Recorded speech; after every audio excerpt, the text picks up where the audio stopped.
En nombre del Padre, del Hijo y del Espíritu Santo. Amén. Padre nuestro que estás en el cielo, santificado sea tu nombre. Venga a tu reino, hágase tu voluntad en la tierra como en el cielo. El pan nuestro de cada día, no le perdona nuestras deudas, nosotros perdonamos nuestros deudores, descarga en la tentación, líbranos de mal. Amén. Te salve María, llena eres de gracia, Señor es contigo, bendita eres entre todas las mujeres, bendito fruto de ti entre Jesús. Santa María, Madre de Dios, ruega por nosotros pecadores, ahora y en la hora de nuestra muerte. Amén.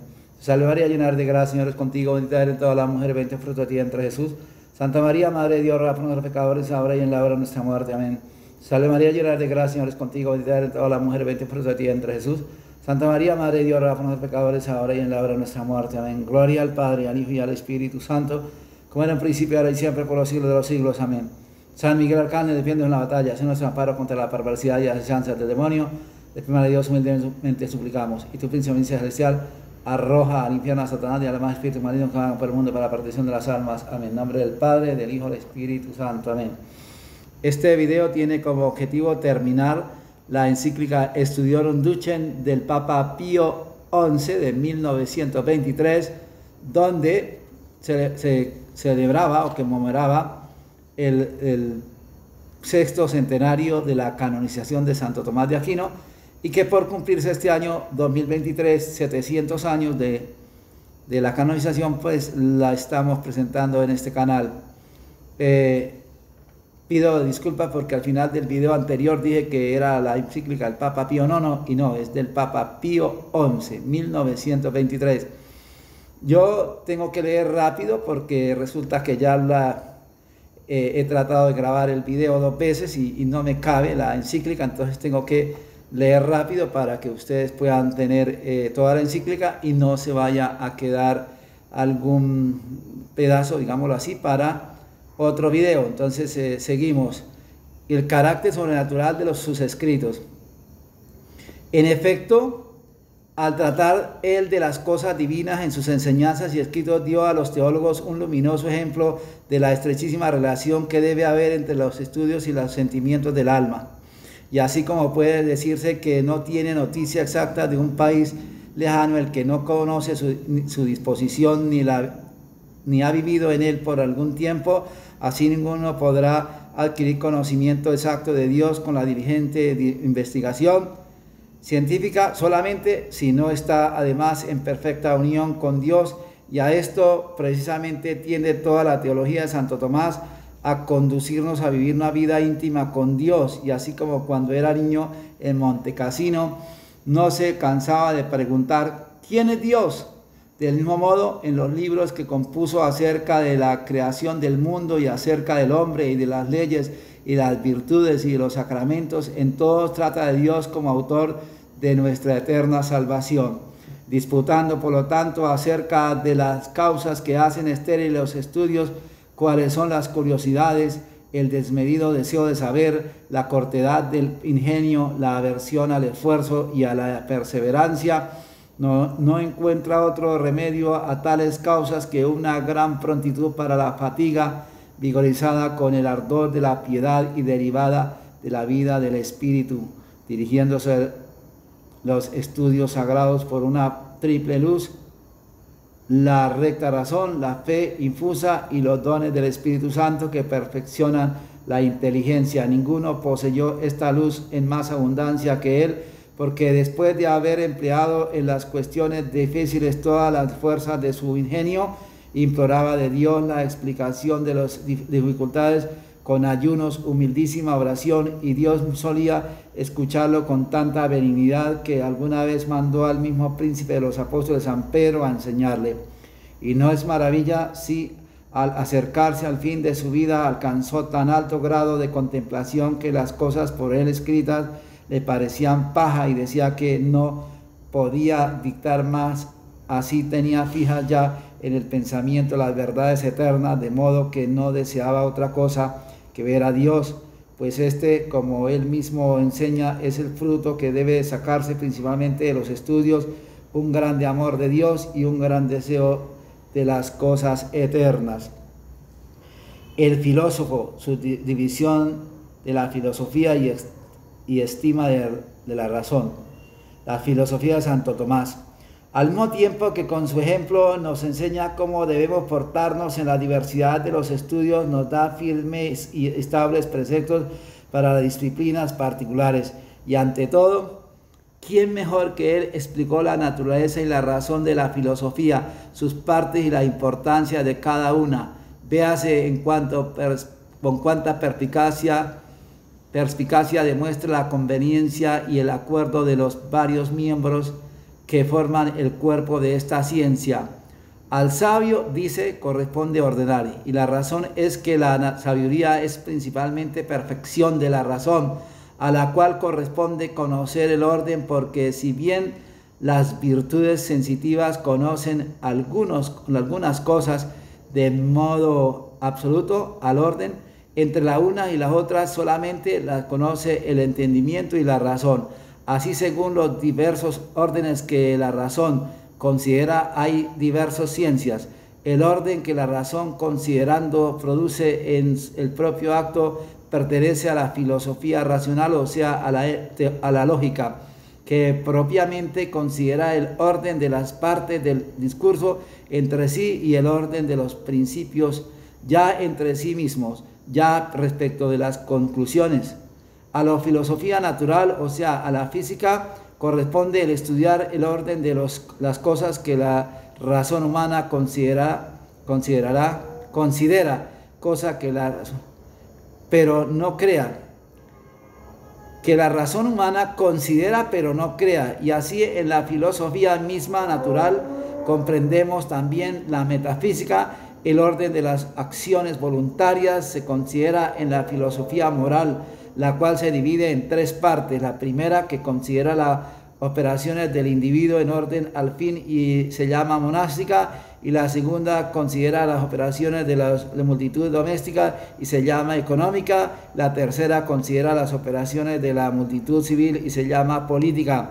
Todas estas partes de la filosofía las trató Santo Tomás diligentemente, cada una según su propio modo, comenzando por las que están más estrechamente unidas con la razón humana y subiendo gradualmente a las más remotas hasta detenerse por último en el vértice supremo de todas las cosas, el poder de la razón. Es doctrina firmísima de nuestro santo aquella que se refiere al valor de la inteligencia humana.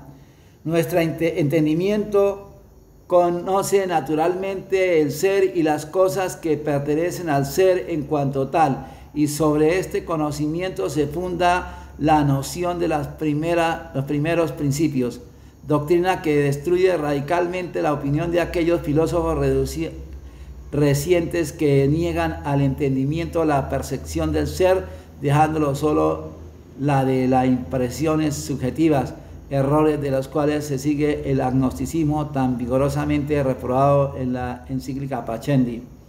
La existencia de Dios.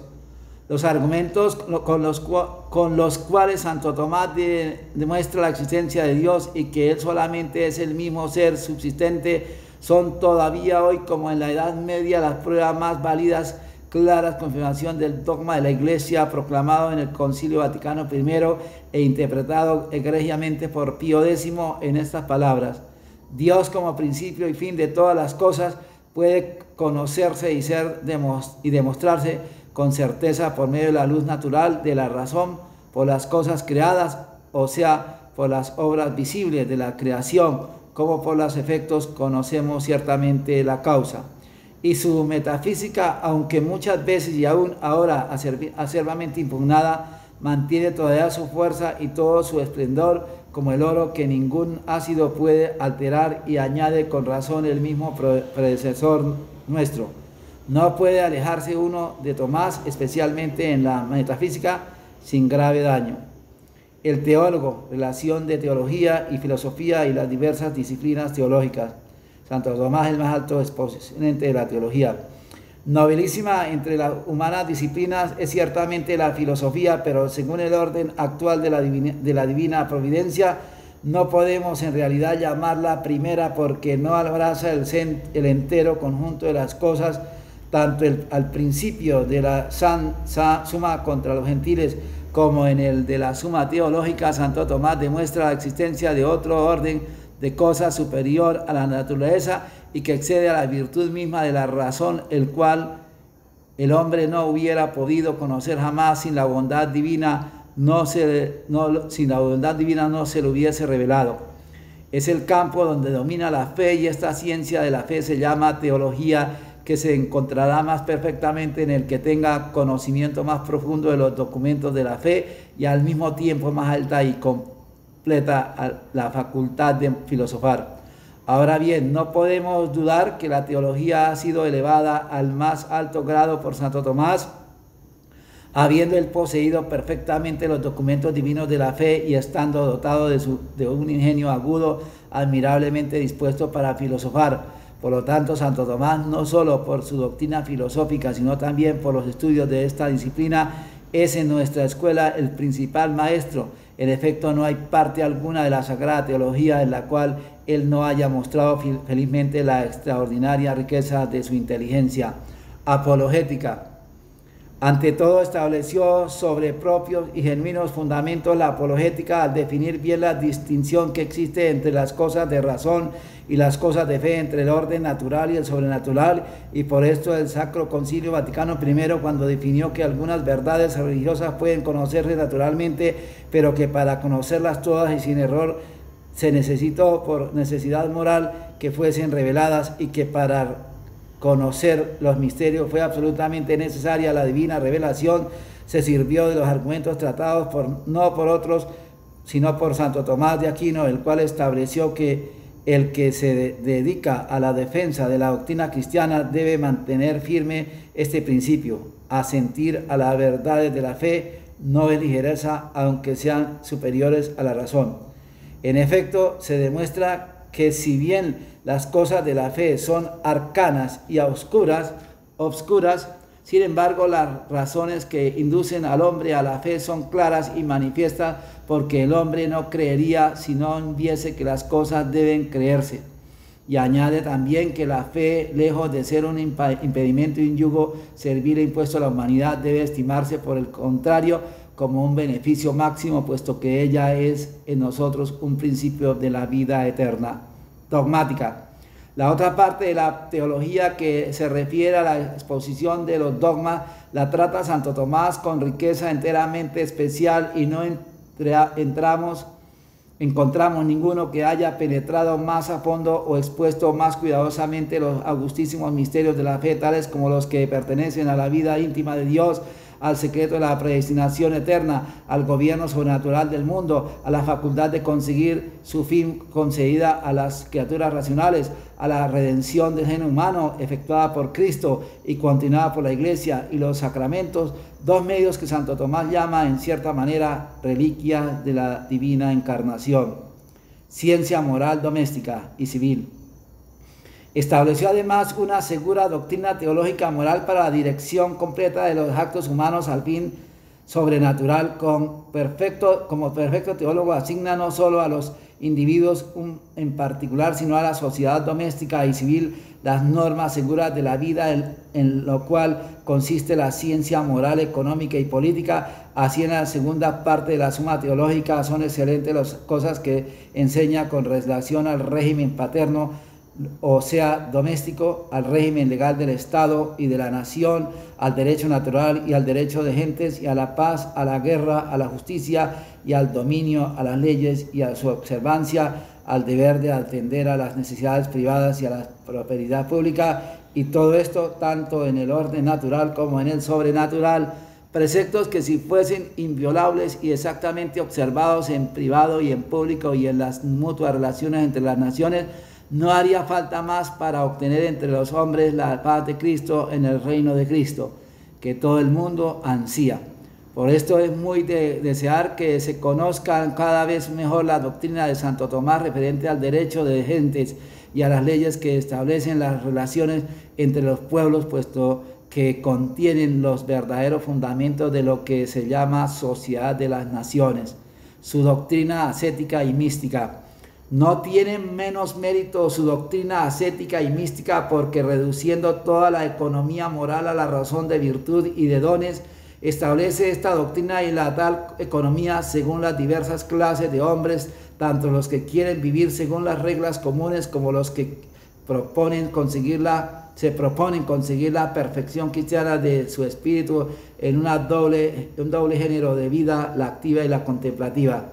El que quiera conocer hasta dónde se extiende el precepto del amor de Dios, como aumentan en nosotros la caridad y los dones del Espíritu Santo, anejos como se diferencian entre sí los distintos estados de la vida, cuáles son el estado de perfección, el estado religioso, el apostolado, el cual la naturaleza de cada uno u otro un punto de la teología ascética o mística debe consultar principalmente al angélico doctor Santo Tomás y su interpretación de la Biblia. En todo lo que escribió tuvo sumo cuidado de poner por base y fundamento las Sagradas Escrituras, manteniendo firmemente que la Escritura Sagrada en todas y cada una de sus partes es palabra de Dios, exige su interpretación según las mismas normas que establecieron nuestros predecesores León XIII en la encíclica Providentissimus Deus y Benedicto XV en la otra encíclica Spiritus Paraclitus, y partiendo del principio que el Espíritu Santo es autor principal de la Sagrada Escritura, al paso que el hombre fue solamente el autor instrumental. No permite que nadie oponga alguna duda a la autoridad histórica de la Biblia y del fundamento del significado de las palabras, es decir, del sentido literal. Saca él las copiosas riquezas del sentido espiritual, del que suele explicar con precisión máxima el triple género alegórico, tropológico y anagógico. El poeta y cantor de la Eucaristía, Santo Tomás y la liturgia. Tuvo finalmente nuestro santo el don y privilegio singular de poder traducir las enseñanzas de su ciencia en las oraciones e himnos de la liturgia, llegando a ser de este modo el poeta y alabador máximo de la divina Eucaristía. Así la Iglesia Católica en todas partes del mundo y entre todas las gentes se sirve y servirá siempre con todo celo en los ritos sagrados de los cantos de Santo Tomás, que exhalan el fervor sumo del alma suplicante y contienen al mismo tiempo la expresión más exacta de la doctrina tradicional respecto al augusto sacramento del altar, que principalmente se llama misterio de fe. Pensando en esto y recordando el elogio ya citado del mismo Cristo a Tomás, nadie se maravillará de que se le haya dado también el título de doctor eucarístico. Exhortación y avisos prácticos. Santo Tomás, modelo de vida para los diferentes estados. Enseñanzas prácticas. Santo Tomás, modelos jóvenes. De lo que llevamos dicho, nosotros sacamos estas consecuencias oportunísimas para la práctica. Es preciso ante todo que los jóvenes en particular tomen por modelo a Santo Tomás y procuren imitar con toda diligencia las grandes virtudes que en él resplandecen, especialmente la humildad y la pureza. Aprendan de este hombre grande por su ingenio y doctrina a enfrentar todo movimiento de orgullo del propio ánimo y a implorar humildemente sobre sus estudios la abundancia de la luz divina. Aprendan también de tal maestro a huir con todo esfuerzo de los halagos de los sentidos para no tener que contemplar después la sabiduría con ojos entenebrecidos, porque esto lo enseña él en su vida con su ejemplo y lo confirma con su magisterio. Si alguno se abstiene de los deleites corporales para atender más libremente a la contemplación de la verdad, esto pertenece a la rectitud de la razón. Por ello nos advierte la Sagrada Escritura que dice: en el alma malévola no entrará la sabiduría, ni habitará en un cuerpo vendido al pecado. Por lo tanto, si la pureza de Tomás en el peligro extremo a que se vio expuesto hubiese sido menoscabada, podemos pensar que la Iglesia hubiera perdido su doctor angélico. La milicia angélica.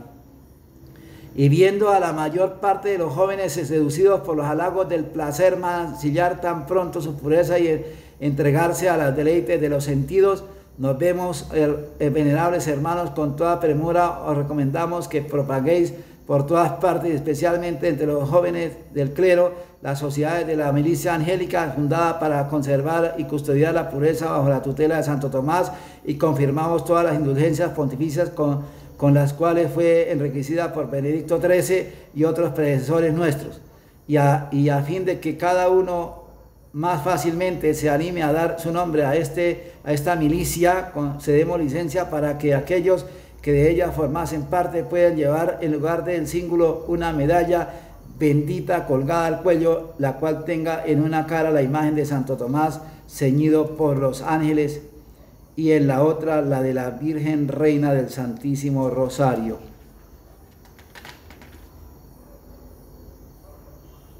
Patrono de las escuelas y estudios. Habiendo sido proclamado Santo Tomás patrono de todas las escuelas católicas por haber unido en sí mismo la doble sabiduría, la que adquiere con la razón y la que nos infunde Dios, y habiendo unido al resolver las cuestiones más difíciles, la oración con el ayuno, y tenido como libro principal la imagen de Cristo crucificado, aprenda de él la juventud consagrada a Dios a ejercitarse en los buenos estudios para sacar de ellos el mayor fruto. Perfección religiosa. Los miembros de aún altísimas, para poder vivir en el que rehusó toda clase de dignidades, las familias religiosas tengan presente como en su espejo la vida de Santo Tomás, ejercicio de una perfecta obediencia, morir en la santidad de su profesión.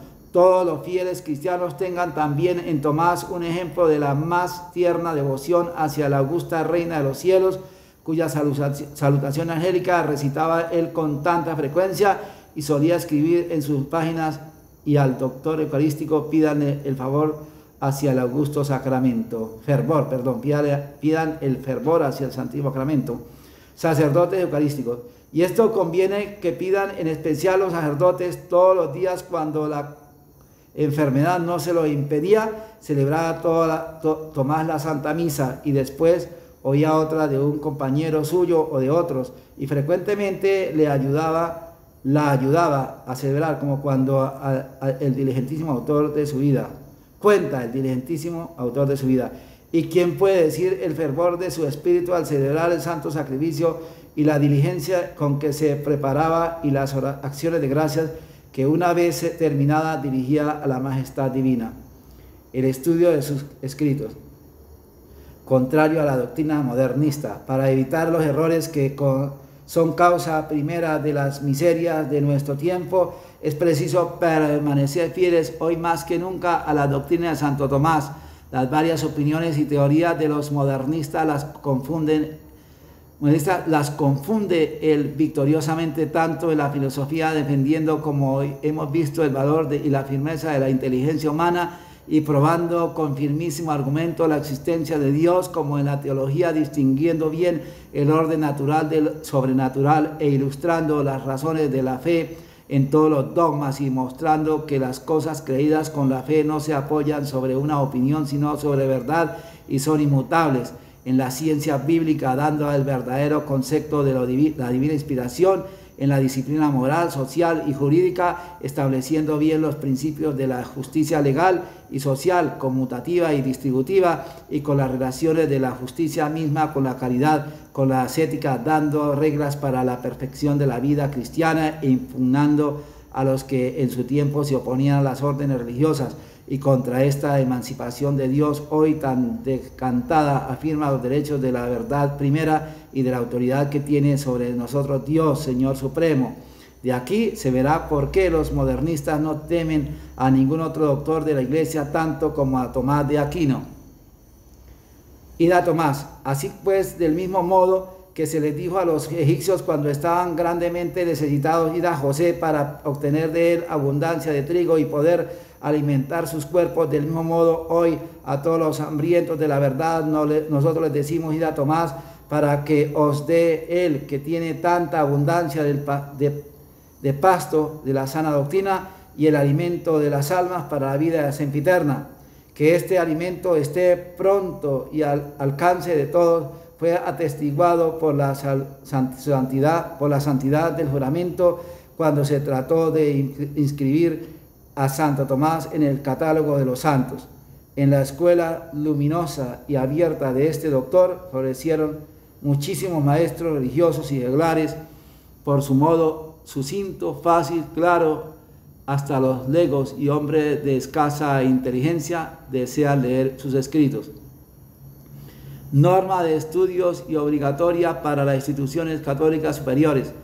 Los estudios tomistas en los seminarios. Nosotros queremos pues que todo lo establecido principalmente por León XIII y Pío X y por nosotros mismos, mandato en el decurso del pasado año, sea atenta e inviolablemente observado por aquellos que en las escuelas del clero enseñan las materias superiores. Tengan por cierto que cumplirán su deber y satisfarán nuestros votos, y comenzando por amar al doctor de Aquino y familiarizándose con sus escritos, comunican a los alumnos de la propia disciplina este ardiente amor, haciéndose intérpretes de su pensamiento, y los hacen capaces de excitar en los demás los mismos sentimientos. Libertad de opinión en las controversias. Entre los cultivadores de las doctrinas de Santo Tomás, cual deben ser todos los hijos de la Iglesia que se dedican a los buenos estudios, nosotros queremos realmente que en los límites de una justa libertad haya aquella hermosa emulación que hace prosperar estos buenos estudios, pero deseamos que se evite con todo empeño la aspereza de la detracción que perjudica a la verdad y no sirva para otra cosa sino para relajar los vínculos de la caridad. Observen todos inviolablemente lo proscrito en el Código de Derecho Canónico. Los estudios de filosofía racional y de la teología y la instrucción de los alumnos en tales disciplinas sean tratados absolutamente por los profesores según el método y la doctrina y los principios del doctor Angélico, y estos sean religiosamente mantenidos. Regúlense de modo que puedan llamarlos su maestro, pero ninguno exija de los otros más de lo que exige la Iglesia, maestra y madre común, porque en las cosas discutidas por los buenos autores en sentido diverso, ella no prohíbe que cada uno adopte la sentencia que más le convenga. Epílogo. Celebración del sexto centenario. Por lo tanto, así como interesa a toda la cristiandad que este centenario sea dignamente celebrado, de modo que honrando a Santo Tomás se trate no solamente de su gloria, sino también de la autoridad de la Iglesia docente, fiesta en los seminarios y escuelas católicas. Es nuestro deseo que este centenario, desde el 18 de julio corriente año hasta el fin del año próximo, se lo celebre en todo el mundo, donde quiera que existan escuelas de jóvenes clérigos, es decir, no solamente entre los padres predicadores o dominicos, a cuya orden, como dice Benedicto XV, ha de darse alabanza, no menos por habernos dado al doctor Angélico, que por no haber jamás abandonado un punto de su doctrina, sino también entre las otras familias de religiosos y en todos los colegios eclesiásticos, universidades y escuelas católicas, a las cuales ha sido dado por celestial patrono. Y convendrá que en la celebración de esta fiesta solemne sea la primera esta alma ciudad donde él fue maestro por algún tiempo en el Sacro Palacio, y que en la manifestación de su santa alegría vayan delante de todos los institutos donde se cultivan los estudios sagrados, el Pontificio Colegio Angélico, donde pueden decirse que Tomás mora como en casa propia, y todos los otros ateneos eclesiásticos que hay en Roma. Favores que el Papa concede para la celebración. Y nosotros, para acrecentar el esplendor y el triunfo de esta solemnidad, concedemos por nuestra autoridad que en todas las iglesias de la orden de predicadores y en cualquier otra iglesia o capilla pública o donde el público pueda entrar, y especialmente en los seminarios, colegios y casas de educación de la juventud, se celebre un triduo o un octaviario o una novena en cual puedan ganarse las mismas indulgencias que se conceden para semejantes funciones en honor de los santos o bienaventurados. Que en la iglesia de los hermanos y de las hermanas de la orden dominicana, por una vez durante los días de tales funciones, puedan los fieles confesado y comulgado ganar indulgencia plenaria todas las veces que oren delante del altar de Santo Tomás. que en las predichas iglesias dominicanas los sacerdotes, de la orden y los terciarios durante el año centenario puedan todos decir u oír la misa en honor de Santo Tomás, como en el día de la fiesta, recitando en ella o omitiendo el Gloria y el Credo, según el rito del día, y concedemos tanto que celebre la misa como a los que la oigan, indulgencia plenaria en las condiciones acostumbradas. Disputación filosófica y teológica. Procure además tener los seminarios y en otros institutos eclesiásticos durante este tiempo alguna solemne disputación filosófica o de otra disciplina en honor del doctor Angélico. Terminamos con la bendición apostólica que dice: en prenda de los dones eclesiales y señal de nuestra benevolencia, nos os damos de todo corazón a vosotros, venerables hermanos, al clero y al pueblo confiado a vuestro cuidado, bendición apostólica. Dado en Roma, junto a San Pedro, el día 29 de junio, fiesta del Príncipe de los Apóstoles del año 1923, segundo de nuestro pontificado. Pío, Papa XI. Que en todo Dios sea glorificado.